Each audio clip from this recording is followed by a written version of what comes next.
C'est Rima Hassan, Emma Fourreau. They are Rima Hassan, Emma Fourreau, François Piquemal from Toulouse, Marie Mesmer from Rennes, Alma Dufour from Rouen, and Farida Amrani from Evry. These are 6 parliamentarians from the rebel movement. 4 of them will be in direct contact with the assailants in a few moments. I would like to remind you that in any event, if this takes place in international waters, I will not say it is piracy because I have sympathy for pirates, but yes, it is the world's leading social security system. It was invented by pirates who were anarchists. That makes them nice, but in any case, it is assault and kidnapping, that is for sure, to do it in international waters. And if this is done in the waters that are Gaza's, Netanyahu has no power there, because these waters are Palestinian, not Israeli. From then on, it is an act of total villainy that is about to be committed once again. We are also thinking of and thanking the Italian, Spanish, Greek, and Turkish navies who escorted our little flotilla to the edge of the waters around Gaza. It is painful for us to think that France was not represented by its own national navy, even though there are 6 French parliamentarians on board the flotilla. We are ashamed to be in the procession of nations, of cowards who have already, through their previous silence, through their endless and inexhaustible slowness, decided to do something as simple as recognizing the state of Palestine, as 176 other countries have already done. Let France not be an escort, because other countries have proved that it is possible, that they can do it within certain limits. But we do not understand why the French army should be afraid of Mr. Netanyahu, and this makes us very doubtful about its ability to stand up to anyone.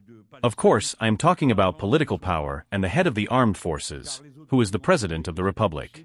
If he cannot even say no to Mr. Netanyahu, who represents a small country, admittedly overarmed and super-aggressive, but all the same, it seems we are a great nation and one of Europe's leading military nations.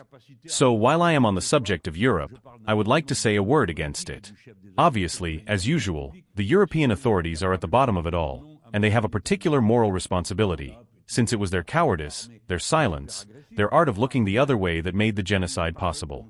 Never forget for a moment that the genocide could not have taken place if the European Union, which supplies 50% of the weapons used by Mr. Netanyahu, had refused to allow them to be delivered and had taken the embargo measures we keep calling for. They did not do it. However, they will have to answer for their actions. But as I was talking about the flotilla a moment ago, the link I want to make first of all is with what has been called, for reasons I do not understand, the peace plan of Mr. Trump, because I did not see where the peace was in this plan. I have seen, however, that a condominium would be headed by Mr. Trump himself, which is not as reassuring as it may sound. If not for Mr. Netanyahu and flanked by Mr. Blair, who is one of the gravediggers of democratic socialism in Europe, and who is now offering to take part in this plan.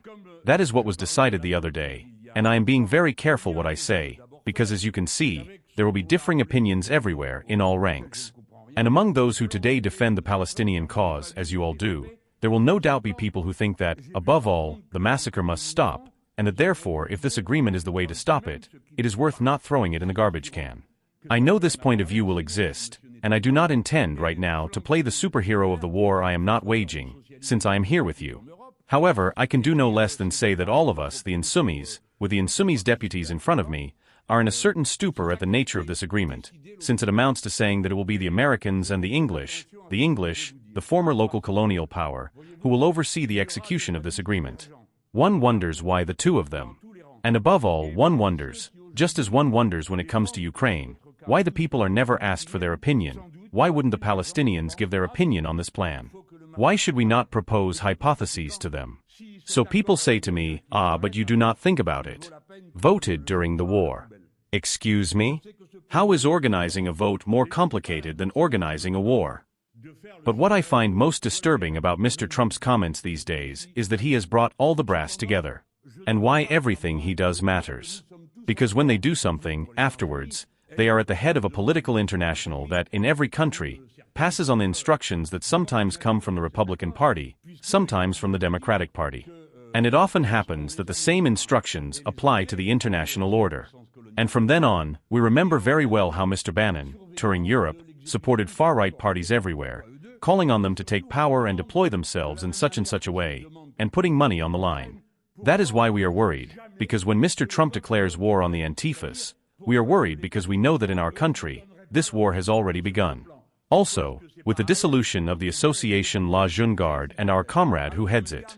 We are worried when Mr. Trump speaks with a vocabulary we have not heard since the McCarthy era in the United States of America, and tells the top brass of the army that he has got them all lined up behind each other. It makes us laugh all the same. We laugh because we call the Minister Defense. The other, he called the Minister of War. So at least there is no ambiguity about why it is there. And at the famous war meeting, he told them, "We're fed up with overweight generals. First of all, it is a disease, we do not make fun of them, and those who cannot run blah blah blah." All that may be because he saw the videos where they compared the military parades of different countries, where honestly, the Americans did not come out great from the comparison. But after being reproached for their condition. In general, here's Trump's phrase, "It is still worth knowing." So you can understand why I am worried.